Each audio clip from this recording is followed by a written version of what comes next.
Welcome to Founders Future, a podcast powered by Closers.io, where we dive into the journeys of innovative entrepreneurs and explore the road ahead for them and their companies. I'm your host, Amar Elm, and in each episode, we uncover the stories behind impactful ventures, the challenges faced along the way, and the strategies driving their future growth. Today, we are absolutely thrilled to be joined by Tommy Swanhaus, a 22-time best-selling author, global digital marketing maverick, and founder of Tommy Swanhaus Co. Tommy's record-breaking campaigns, world-class influencer work, and mastery of multi-platform storytelling have helped take brands from kitchen tables to billion-dollar success stories, all while pushing the boundaries of what's possible in media and technology. Tommy, welcome to Founders Future. It's great to be here. Thank you for having me today. Yeah, I'm excited to dive in. Yes. I would like to start from the beginning.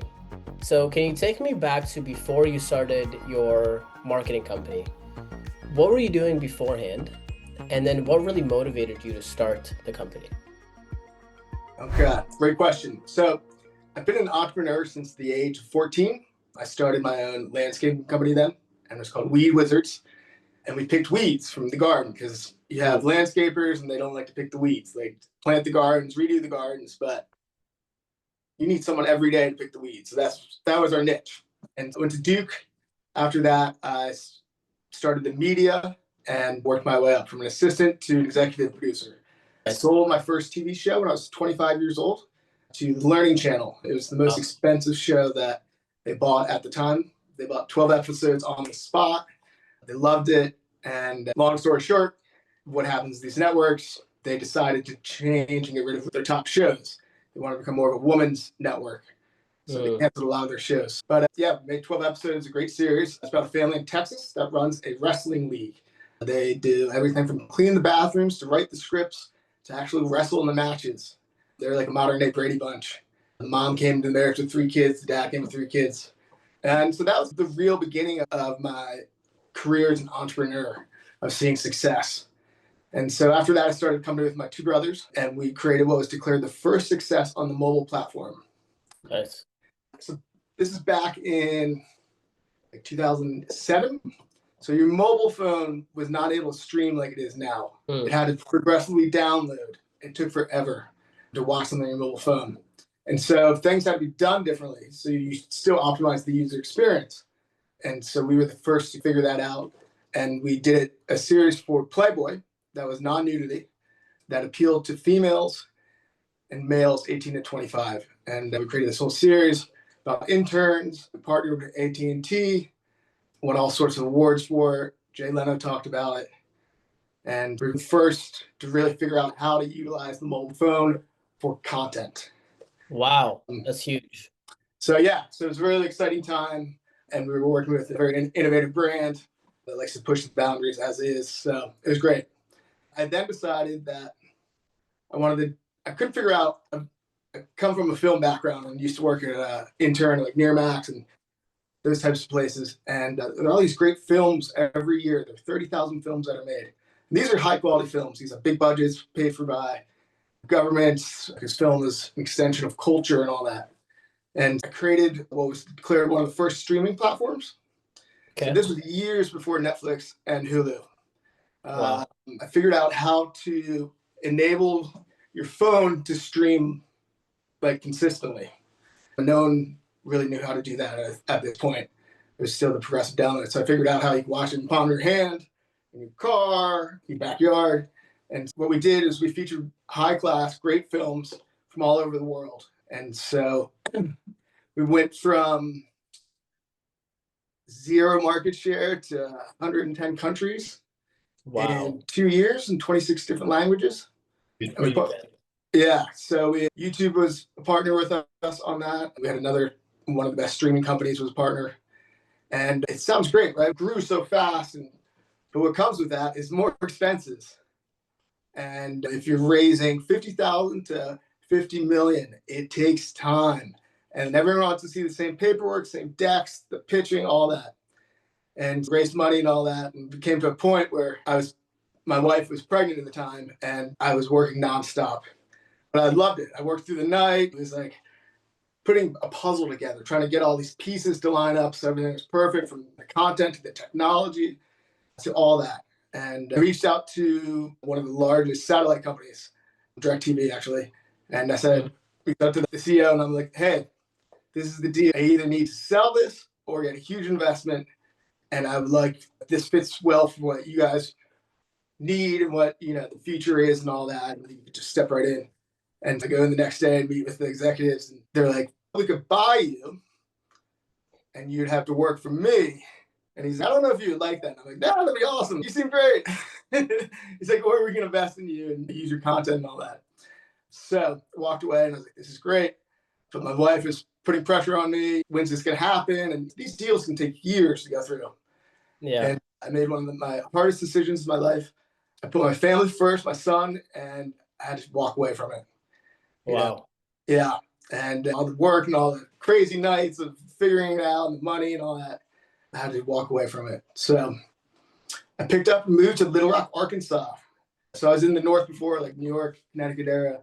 Yeah. And I just wanted to change of pace. I was sick of the cold. So I traded the snow for 100-degree summers. Wow. It's hot here. But Yeah. it's a great place. Yeah. Awesome, man. Thank you for breaking that down. You have definitely a very eclectic background. I am curious, to give the listeners more context, what are you most focused on today and like now at this stage of your career? I know you have a book that you just published. If you can walk us through that as well and what you highlight there, and then I can dive into some of the other aspects as well. Sure. I just have a new book that just came out, Amplify Your Brand, Social Media, and Influence. It's your playbook to elevate your presence, connect with millions, and build a profitable personal brand. It came out end of June, became a bestseller within that day for advertising. And my life now has become more about helping others. I've been very fortunate in my career. I've had experiences that most people have not had. And I like to help other people achieve their dreams and their success in business. And so this is my second book I wrote, but my first one, Amplify Your Marketing Career and Company, took off. I know it would be such a success. When I released it, it went viral, had 7.5 million downloads. The audiobook won a bestseller in every country that Audible's in. Nice. So it put me on the map, and I had a strategy behind it of how I got to that point. And so my new book is basically teaching people how to grow their brand, how to grow their social media and influence. The game has totally changed now. What worked 5 years ago does not work today. Trust right now is the biggest thing. People want to buy it from people. And your digital presence is more key than ever. The first thing you do when you meet with someone or someone talks about, you go online and you look them up. And if they don't have, they might be a big CEO, but if they don't have any Instagram or followers or no LinkedIn followers or any thought leadership pieces out there, are they really this impactful person that everyone talks about? I can barely find anything online about them. Yeah. So my goal is to help people from athletes to business professionals to someone who has a small business looking to grow. And this is the playbook for them. Got it. It walks you through how I got to where I am. And basically that's turning myself into a brand. So we look at how I got to where I am. But then we also look at Caitlin Clark. We look at Rihanna, Jordan, Nike, and break down their steps of how they got to be global icons. And so it's literally walks you through all this. And the big thing is how you can apply this to your life. Yeah. It breaks it down, very simple, language is simple, but this is what you got to do to grow your social media. You need to do this to grow your influence. You have to have a niche in whatever your expertise is or your passion. It's all about today. You got to think of yourself as a brand. You're not a product. You're not a service. You want to be a brand. And that brand is you. Because products and services will always change over time. But a brand is something that can always evolve over time. 100%. Yeah, I love that. So the book is called Amplify Your Brand. Amplify Your Brand, Social Media, and Influence. Awesome. And they can, I'm assuming Amazon, wherever they buy their books, they can get that. Yep. It's on Amazon now. It's on Kindle. It's about to be released to 40,000 online retailers. Nice. And I'm in the process of getting it actually into Barnes & Noble's bookstores. Okay. Very cool. 686, stores. Awesome. I am very curious with you. So how do you monetize your personal brand? Do you coach people how to do this? What are some other streams of how you monetize it? Walk me through that. So that's a great question, and I deal with that within my book. A lot of times, one's biggest win is not the most wealth-wise or monetization. That's not where they make the money. Your win leads to the money. It's the deal that you do after. It's turning yourself into that brand where you can actually do other things outside of your expertise. You can apply it to coaching, you can apply it to online courses, you can write books, you can be a consultant. Once you become a brand and your name gets out there, different opportunities open up for each other. I've become an equity partner in 2 companies. I'm a brand ambassador now. And that's all because of turning myself into a brand, growing my social media and my influence. I'm a trusted authority in marketing, in digital marketing and creativity and technology. Got it. But yeah, a big thing is you can look at athletes that are a great example of how to take your expertise and grow it into other things. Michael Jordan, for example, he played 16 seasons. He made $94 million in his basketball career. Wow. He, on the other hand, he made $394 million in 2024 from Nike alone. Yeah. It's huge. It's absolutely nuts. It highlights exactly what you're talking about perfectly. Building the personal brand, it's not like you're going to directly monetize the followers. It's more like a lot of people do that with YouTube AdSense or whatever. But it's about the deals that you do otherwise, like you were saying. So you became an equity partner for 2 brands. So that's one way you're monetizing it. I'm curious if there are any other ways that you personally monetize your personal brand. So I do paid sponsorships on my social media. Nice. Companies reach out to me. So I'm considered one of the top 10 Instagram influencers for finance, crypto companies to technology to things that fit. It has to fit my brand and my audience. 100%. Because if I get behind it, I'm putting my energy, my belief in this product or service, which then my audience says, if he trusts it, he's behind it, I can get behind it. Yeah, no, that makes sense. Okay, cool. So you've got that part as well. Do you do any coaching? Do you do any consulting? Yeah, I do consulting. So yeah, I love to step in and be part of the team or lead the team, especially through transitions. As I said, the marketing game has changed. What worked 5 years ago doesn't work now. And so some people in marketing are so overwhelmed with even just social media. The idea that they have to have a brand on social media, how do they do it? How do they grow? And so I've done all that. So I can step in and bring you from here to here in a matter of time. So I'll give you an example. I worked for a small credit union, one of the oldest ones here in Arkansas. And their social media, they had 100 people. And they're old school. They're the oldest credit union.